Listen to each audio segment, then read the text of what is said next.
여러분 안녕하십니까? 이제 개를 훔치는 완벽한 방법에 대해서 내용 정리까지 끝냈죠. 네, 이제는 이제 전체적인 내용에 대해서 학습 내용 정리를 해 보았으면 좋겠습니다. 우리가 이제 해왔던 것처럼 우리가 이제 형상화 방법에 대해서도 형상화 방법이 어떻게 되는가도 얘기했었고요. 그 다음에 이제 이 극에 대해서 극적인 게 뭔가에 대해서도 우리가 한번 공부를 했던 그 부분입니다. 그래서 그 부분도 우리가 한번 얘기를 해 봤었죠. 자, 그리고 난 다음에 우리가 이 극적이라고 하는 것이 이제 이런 것처럼 하나의 어떤 기대하지 않았던 것에서 뭔가 새로운 일이 일어났을 때 이세도 구단이 이제 이겼던 이런 부분들도 우리 한번 얘기를 했습니다. 그리고 난 다음에 이제, 질문하기도 했었고요. 극갈래에 어떤 특성들이 있을까? 그리고 시나리오를 구성하는 요소는 어떤 것들이 있을까? 우리가 한 번씩 고민을 해보고 정리를 해볼 수 있었습니다. 그래서 바바로 오코노에 대한 이야기도 하고요. 그 다음에 제재 연구까지도 우리가 했었죠. 그 다음에 우리가 이것이 이제 그 동화적인 이유가 이제 어린아이를 통해서 걔를 훔치는 완벽한 방법이 어른들이 가지고 있는 주택 문제, 또 실업 문제, 가족 해체 등과 같은 현실적 문제를 동화적 기법을 통해서 이렇게 했다. 그래서 일련의 사건을 겪으면서 이제 아이와 어른이 모두 성장하는 이 성장의 키포인트 굉장히 중요하다 그랬어요. 성장이 얼마나 중요한가 이게 나온 것이죠. 여기서 모이는 부분이 키포인트가 성장이다라는 부분까지 얘기를 했었죠. 복수가 있습니다. 그 다음에 내용 구조도도 발단, 전개, 절정, 하강, 대단원까지 얘기했고요. 이제 길 훔치는 방법을 보고 지소가 계획한 작전 전개 한번 정리해 볼까요? 자, 길을 어떻게 합니까? 길을 훔쳤습니까? 예, 아주 길 훔친 것까지 성공을 하죠. 그렇죠? 마르셀에게 윌리를 훔치기로 하고 사료를 유인하죠. 성공인가 싶은 찰나에 수영이 윌리를 데리고 가서 계획이 실패할 뻔했지만 그렇죠? 실패할 뻔했지만 수영이 잠시 자리를 비운 사이에 윌리를 훔치는데 마지막에는 성공을 하죠. 예, 이 부분이 재미있게 전개가 되고 있습니다. 그 다음에 전단을 발견하죠. 발견합니까? 그렇습니까? 전단을 발견합니까? 예, 맞습니다.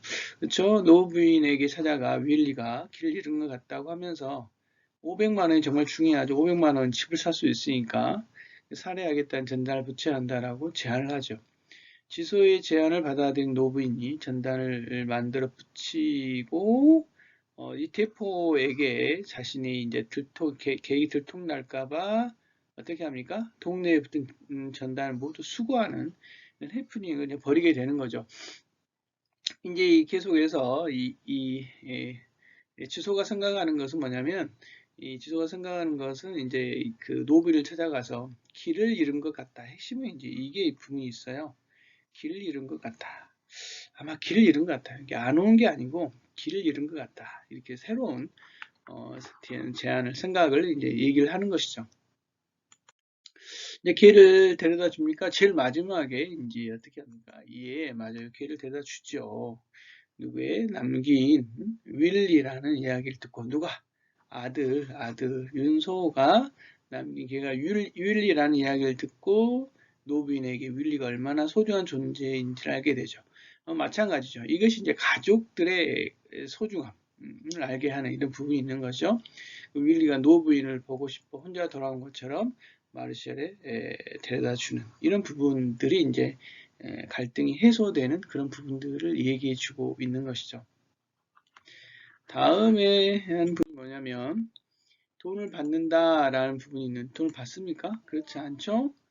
돈이 필요하다는 자신의 생각이 잘못되었음을 깨닫고 돈을 받는다라는 계획을 어때요? 지우죠. 이게 돈이 중요한 것은 아니다. 이게 돈을 받는다라고 하는 계획이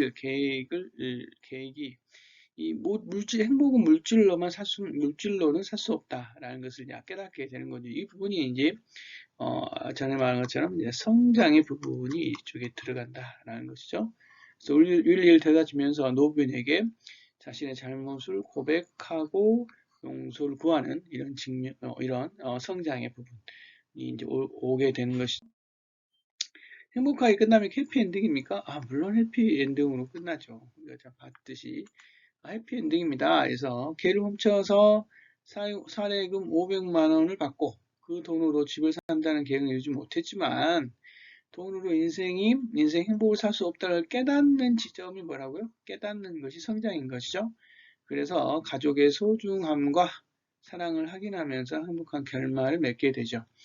그렇죠. 이제 이 가족이라고 하는 것을 얘기해 주고 있습니다. 자, 이렇게 한번 해봤네요. 행복하게 끝났죠? 자, 지소의 생각이 다음과 같이 바뀌면서 지소에게 집의 의미가 달라지는 것이죠. 달라지는 것이 의미가 달라지는 거예요. 어떻게 달라지냐?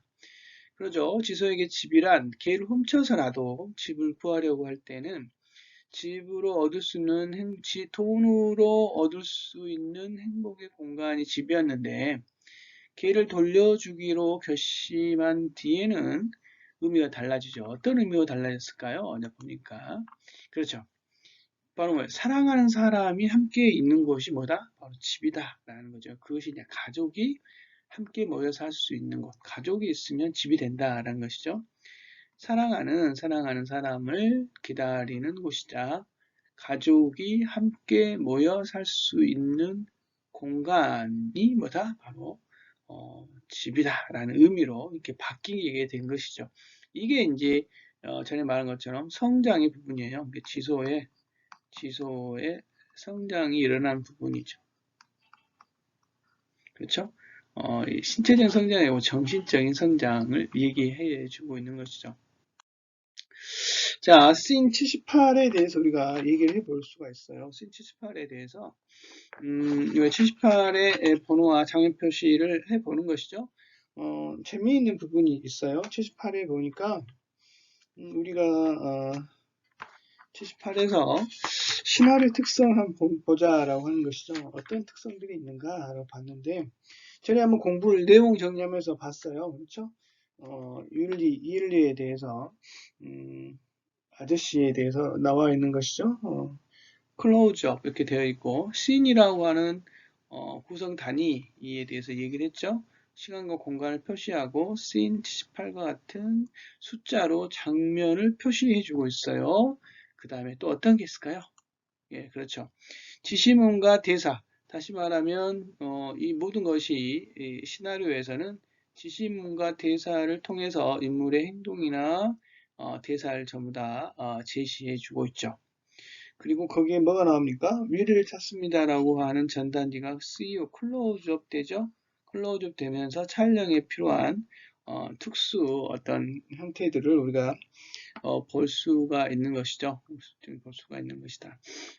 특수 용어들을 사용하는 것이죠. 이게 특수 용어들이 이제 어차피 이게 이제 카메라 기법이 아니겠습니까? 클로즈업이나 또 인서트 막 이런 것들이 전부 다 특수 용어를 사용하여서 진행되고 있다라는 것을 우리가 알 수가 있습니다.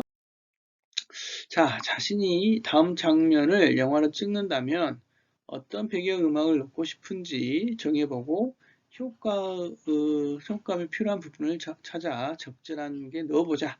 왜냐하면 이게 시나리오가 이게 그 영화를 만들기 위한 거니까 이런 배경음악도 굉장히 중요한 것이죠. 이렇게 종합예술이라고 하는 것도 이 하나의 인물의 대사와 행동 이런 것뿐만 아니라 거기에 있는 음악, 그 다음에 뭐 카메라 기법, 그 다음에 무대 장치, 무대 조명 이런 거 전부 다 들어가기 때문에 종합예술이라고 하는 것이죠. 한번 여러분들을 골라보세요. 여기서는 이제 아마 이렇게 이루마의 피아노 연주곡 키스 더 레인이라고 하는 것을 예로 들은 것 같아요. 그래서 정연이 딸 지소의 생일을 기억하며 세상에서 하나밖에 없는 도시락을 만들어준 장면이므로 감동을 주는 그런 음악 이런 것이 이제 좋겠죠. 그래서 이루마의 피아노 연주곡 키스 더 레인이라거나 이런 식으로 이렇게 했으면 좋겠다. 이게 좀 밝은 음악이면 좋겠죠. 이런 부분을 여러분들이 한번 해보기 바랍니다. 자, 이것도 여러분들께서 이제 어떤 효과음이 필요한 부분은 소리 같은 것이겠죠. 문을 연다거나 또는 전화를 한다거나 옷을 입는다거나 또는 이런 부분들이 전부 다 효과음이 필요한 것이죠. 문을 열고 차 안으로 들어온다, 뭐 이런 것도 차를 열고 닫는 그런 부분이 효과음으로 들어와야 되겠잖아요. 이런 것들이 전부 다 효과음으로 들어와 있다. 이런 것이죠. 그래서 차문을 여닫는 소리 이런 것들은 이제 효과음으로 들어올 수가 있겠죠. 그러니까 영화에서나 그런 걸 보면 전부 다 효과음이 굉장히 많이 있다라는 것을 우리가 알 수가 있게 됩니다. 자, 씬 62의 몽타주 기법 굉장히 중요합니다. 몽타주 기법이 왜 중요하냐? 몽타주 편집 기법, 카메라 기법 중에 몽타주 기법이 제일 많이 나오는 것을 우리가 알 수 있죠. 그래서 선생님이 처음에 우리가 이 얘기를 할 때 몽타주 기법에 대해서 얘기를 했습니다. 어디에서 했냐면 처음에 들어왔을 때 그렇죠. 87페이지 보면 몽타주 기법에 대해서 이 얘기를 했잖아요. 이제 그 기법 효과가 무엇일지 이제 우리가 볼 수가 있겠죠. 자, 뭡니까? 그렇죠. 몽타주 기법이란 것은 무엇이다? 몽타주 기법에 대해 설명하시오 하면 몽타주 기법은 무엇이다? 라고 설명을 해야 됩니다. 따로따로 촬영한 화면을 적절하게 붙이는 거예요. 떼어 붙여서 하나의 긴밀하고도 새로운 장면이나 내용을 만드는 편집 기법이에요. 그러니까 따로따로 촬영 화면을 떼어서 하나의 긴밀하고 새로운 장면으로 만드는 기법이죠. 하나씩 하나씩 해가지고 전체적인 주제에 맞춰서 이렇게 붙이는 기법이다. 이러한 몽타주 편집 기법을 사용하면 효과가 뭐냐? 어떤 효과를 가지고 있느냐? 효과는 어떤 효과냐 봤더니 짧은 시간에 많은 이야기를 담아낼 수가 있답니다. 그래서 이게 중요하겠죠. 사건을 속도감 있게 진행시킬 수 있고 관객의 상상력을 자극하여 관객이 보다 효과적으로 작품을 이해할 수 있게 한다. 이게 효과죠. 그러니까 몽타주 기법을 설명하고 효과를 세 가지 이상 쓰시오 하게 되면 여러분들이 이걸 가지고 써야겠죠. 그렇죠? 이 부분에 대한 얘기를 해주고 있습니다. 나중에 서술형으로 낼 수도 있어요. 그러니까 잘 몽타주 기법에 대해서 잘 숙지해 주기 바랍니다. 그 다음에 씬 84에서 인설트는 삽입 화면이잖아요. 그래서 내용 전달에 어떤 차이가 있을지 파악해보고 이 장면을 삽입하는 의도가 무엇일지 한번 말해보자 라고 했는데요. 뭐 때문에 그럴까요? 그렇죠. 윤소호라고 하는 인물을 알려주기 위해서 인설트가 필요한 것이죠. 다시 말하면 인서트 장면은 그러면 어떤 장면이냐라고 해서 인서트는 뭐냐? 화면의 특정 동작이나 상황을 강조하기에 삽입한 화면을 말한다. 이제 서술형이 나올 수 있겠죠. 인서트 장면을 설명하고 씬 84에서 인서트 장면이 가지고 있는 효과는 뭐냐 이렇게 할 수 있겠잖아요. 여기서 보면 씬 66에서 나왔던 장면을 기억하지 못하는 관객들은 윤소라는 이름이 어떤 의미인지를 몰라. 그런데 이 윤소라고 하는 인물을 떠올리게 하면서 관객들에게 윤소가 윌이랑 관계 있는 인물을 쉽게 알 수 있게 하는 것이죠. 그러니까 다시 말하면 씬 66에 나와 있는 것을 씬 84로 이제 가져오는 것이죠. 이렇게 해서 이제 윤리의 목에 이제 걸려져 있던 윤소라고 하는 그 이름표가 바로 이 관계가 있구나라는 것을 알려주고 있는 거죠. 그러니까 인서트 장면은 바로 이 두 가지가 서로 연관이 되어 있다라는 것을 우리에게 알려주고자 하는 것이죠. 그런 효과들을 주는 것이죠. 그러니까 회상을 하거나 뭔가 떠오르거나 이렇게 할 때 씬 66을 84로 이제 가져올 때 이렇게 하는 것, 이렇게 그것이 관련이 있다는 것이요. 이게 핵심은 그것이 관련이 있어 라는 것을 관객들에게 알려주기 위해서 이렇게 사용하고 있는 것을 우리가 알 수가 있습니다. 그러겠죠? 자, 씬 75 일부를 소설로 바꾸어 쓴 것이다 라는 부분이 이제 뒤에 이제 페이지에 이제 나와 있죠. 여러분들도 이제 금방 알 수가 있는 부분인데요. 정리를 해봤어요. 이렇게. 이제 그렇죠? 소설과 희곡의 차이점을 이제 시나리오와 소설의 차이점을 정리해봐라 하는 것이죠. 지소는 긴장된 마음으로 노부인의 앞에 섰다. 잠시 후에 노부인이 말했다. 윌리를 어디서 봤니? 생각지 못한 질문에 지소는 당황했지만 어떻게든 빨리 돌려대야 됐다. 그러니까 이게 이제 서술인데 이런 서술이 나와야 안 나와요. 시나리오에는 이게 나오지 않죠. 그냥 바로 행동과 대사가 있는 것이죠. 아하, 학교 앞에서 봤어요. 율리가 맞아? 초조하게 서 있던 수영이 지소를 돌아보며 말했다. 예, 그러니까 이런 것을 설명이 서술에서는 서술자가 설명을 해주지만 시나리오는 이런 설명을 해주지 않는다. 이런 차이가 있는 것이죠. 한번 정리를 해볼까요? 시나리오에서는 뭐다? 그렇죠. 주로 대사와 행동으로만 사건이 이제 전개된다. 라면 소설은 그렇지 않고 뭐다? 물론 대사와 행동으로 되는 것 되죠. 플러스 뭐 서술자의 서술이나 묘사에 의해서도 사건이 전개된다라는 것이에요. 소설이. 아하, 그러니까 이 시나리오는 보여주기라면 이 소설은 보여주기뿐만 아니라 설명까지도 한다는 것이죠. 서술자의 서술이나 묘사에 의해서 사건이 전개되고 있구나라고 하는 것이죠. 그래서 차이는 뭐냐면 시나리오는 서술자가 없으니까 당연히 서술자의 개입이 있어요, 없어요? 없죠. 개입이 없이 등장인물이 직접 이야기를 이끌고 가겠죠. 그와 반해서 소설은 서술자가 있기 때문에 작품 속에 있는 등장인물이나 그렇죠? 그 부분이 이제 있는 것이죠. 등장인물이나 작품 밖의 전지적 작가가 사건에 개입하여 이야기를 하는 것이죠. 그러니까 이제 이런 부분을 보면 이제 1인칭 시점과 3인칭 시점이 나눠지면서 서술자가 등장을 하면서 이야기를 이끌어가고 있는 것을 우리가 알 수 있어요. 그렇죠? 그러니까 이런 부분들을 보면 아하, 여기서 무슨 내용을 하고 있구나 라는 것을 우리가 알 수가 있겠죠. 그러니까 여기서는 이제 그 소설을 바꾸면 뭐가 되겠어요? 여기서는 소설을 바꾸면 전지적 작가 시점이 되겠잖아요. 그죠? 이런 부분들을 얘기해 주고 있죠. 자, 볼까요? 다음에 보니까 힘들게 나와요. 학습 활동을 해볼까요? 이강백이라는 분은 극작가인데 이것은 시나리오와 연극을 비교해보자 라고 하는 것이죠. 시나리오와 연극은 어떤 차이가 있는가 라고 하는 이런 부분들을 얘기해 주고 있어요. 그래서 이강백이 여기서 재밌는 것은 이제 우화는 이제 돌려서 말하기 아니겠습니까? 비유와 충만한 비사실적인 작품을 주로 썼지만 여기서 비사실적이지만 그 속에는 이제 의미가 더 들어와 있는 그런 측면이 있습니다. 자, 볼까요? 자, 시곡이고요. 그러니까 우리에서 보는 것은 시곡과 시나리오의 차이점을 보려고 하는 거예요. 풍자하고 희극 좀 웃음을 준다는 거잖아요. 사회를 비판하고 있어요. 어떤 사회를 비판하고 있을까? 이제 내용을 읽어본 사람은 알겠지만 어때요? 물질적인 가치관.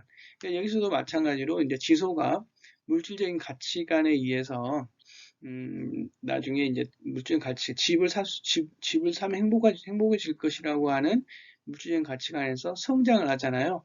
집이라는 것은 행복한 삶 가치 있는 곳이야 라고 하는 것처럼 물질 주고 있는 물질 중심에 이런 사고 방식에 대해서 이제 비판적인 것이죠. 시간은 이제 현대고요. 공간은 어느 저택, 어느 가난한 남자의 결혼담이에요. 결혼을 성공하겠죠. 소유의 본질과 진정한 사랑의 의미를 의미해 주고 있어요. 당신이 소유하면 정말 소유할 수 있는 게 우리가 있을까? 이런 생각을 해보는 것이죠. 우리는 이제 모든 내 것이라고 막 해, 땅도 막 하고 모든 게 소유라고 생각하지만 진정한 소유라고 하는 게 과연 뭘까 생각을 해보고자 하는 것이죠. 연극은 특별한 무대 장치가 없고요. 관객에게 말을 건네거나 물건을 빌리기도 하고 이런 거잖아요. 그래서 관객을 극 안으로 끌어들이는 게 가능해요. 연기의 가장 큰 특징이 뭐냐? 바로 관객을 극 안으로 끌어들이죠. 근데 이제 이렇게 무대로 올라오게 하기도 하고 그다음에 뭐 악수를 하기도 하고 하잖아요. 하지만 이 시나리오에서는 그게 불가능하다. 연극을 하는 시나리오에서는 그 자체가 불가능한 것이죠. 소통의 측면이라 본다면 직접적인 소통이 이제 연극에서는 가능하게 되는 것이죠. 그래서 이제 이 부분을 보면 다음 희곡을 이광백에 대해서 비교해보자라는 것이죠. 그러니까 한번 해볼까요? 읽어보면 하인이 나오죠. 또다시 남자에게 달려들어서 넥타이를 풀어낸다. 다 풀어내요. 그렇죠. 남자는 빼앗기지 않으려 힘껏 저항하지만 하인의 억센 힘을 담당하지 못해요. 하인은 뭘 상징할까요? 막 이렇게 시간 같은 것을 상징할 것 같잖아요. 그렇죠? 하인은 무뚝뚝한 동작으로 빼앗은 넥타이를 가지고 나간다. 남자는 두 남자 다툼에 놀라죠. 왜들 그러시죠? 남자가 씩씩거리며 개면스럽게 웃고 있다. 질문이 해당하겠죠. 이번엔 넥타이가 내 목에서 떠나갔습니다. 네. 뭐 놀랄 게 못 됩니다. 그저 시간이 지난 것 뿐입니다. 그러니까 하인은 시간의 지남을 이제 상징하고 있는 것이죠. 안심하십시오. 만일 내 목이 떠나가고 넥타이만 남는다면, 웃기잖아요. 그죠? 그건 그렇고요. 당신 어머니 퍽 재미난 분이시군요. 나는 깊은 관심을 갖게 되었습니다. 당신의 어머니에 대해서 그 맹세를 시키셨다는 어머니. 그렇죠? 그 맹세는 이제 앞에 나오지만, 그렇죠. 남자가 빈털털이면 되돌아오고 부자면 붙들어라. 여자에게 그렇게 말했다는 거죠. 어떤 부인인지 더 듣고 싶습니다. 어떠신가요? 어머니 성품이 너그러우신가요? 왜 그렇게 쳐다보십니까? 넥타이를 이제 왜 뺏겼는지 이제 궁금한 거 여자는. 그것엔 관심이 없습니다. 라고 하는 것이죠. 넥타이를 뺏긴 남자와 그 이유가 궁금한 여자에 대한 이야기를 하고 있어요.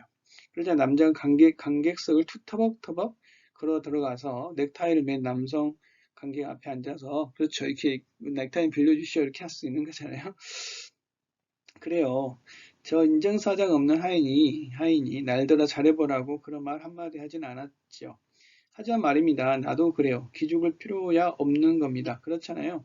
도대체 지가 뭐라고 겨우 심부름이라는 주제에 속 좀 상합니다만 그야 뭐 그건 당신에게도 마찬가지니까 말해보나 마찬가지고 이게 당신 넥타이 참 좋습니다. 대화를 하는 거죠. 관객하고 이제 끌어들이는 거예요. 참여를 유도하는 것이죠. 정말 좋아요. 아름다운 색깔. 기막히게 멋진 무늬. 딱 5분만 빌립시다. 이렇게 하는 것이죠. 정확히 5분만. 더 이상은 여기서 어기지 않겠습니다. 빌려주시겠습니까? 남자가 이제 그 관객도 이제 빌려줄 수 있겠잖아요. 고맙습니다. 빌린 동안에는 소중히 다룰 겁니다. 사실 이건 내 것이 아니라 당신 것인데 혹시 모르긴 하죠. 당신도 누구에게서 빌려온 것인지. 그러니까 우리의 삶은 우리의 소유는 뭐다? 소유라고 하는 것은 뭐다? 빌린 것이다 라고 하는 빌린 것이다 라고 하는 이런 것이 들어가 있는 것이죠. 아무튼 잘 사용하고 돌려드리겠습니다. 자, 그럼 당신 시간을 재고 우리는 이렇게 시간을 소유라고 하는 것은 그 시간 안에 빌리는 거 아니냐 이런 생각들을 해보는 것이죠. 그래가지고 남자 급한 걸음은 여자에게 돌아간다. 어때요 이 넥타이? 네 당신은 멋진 분이세요. 그렇죠? 그렇죠? 뭘요? 아니 정말 그래요. 넥타이를 빌려준 남성 관객을 향해 이 영광을 당신에게 돌려드리겠습니다. 이렇게 웃음을 좀 주는 것이죠. 그러니까 이제 이런 것들이 이제 있는 것이죠.